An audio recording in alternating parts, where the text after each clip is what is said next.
Semi Christmas అయిందంటే ఎవరు మాట్లాడలేదు. శ్యామ గారు అడుగుతుంటే అసలు బెల్లం కొట్టిన రాయిలాగా ఉన్నారు.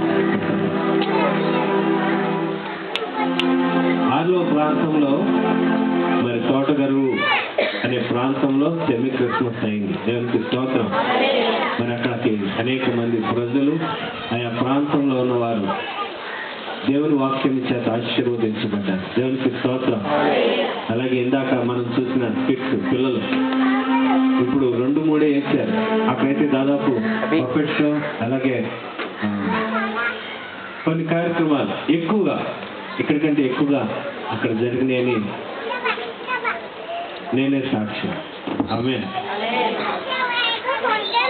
అయ్యగారు మరి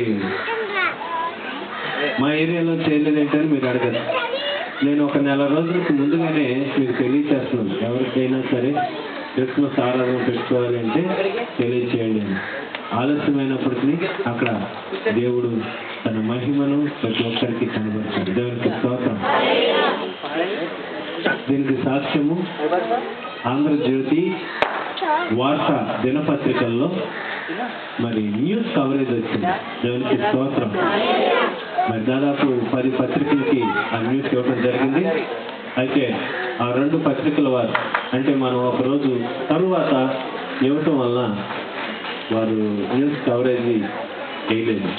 అయితే వార్తాపత్రికల్లో నేను చూశాను. దేవునికి స్తోత్రం. మరి అక్కడ సంగీతరావు గారి కుటుంబాన్ని, ఆదిబాబు గారిని, అలాగే శ్రీనివాస్ గారి కుటుంబాన్ని దేవుడు ఎన్నుకొని ఆ ప్రాంతంలో తన మహిమ నిమిత్తం ఘనంగా సెమీ క్రిస్మస్ జరుపుకున్నాడు. దేవునికి స్తోత్రం. హల్లెలూయా.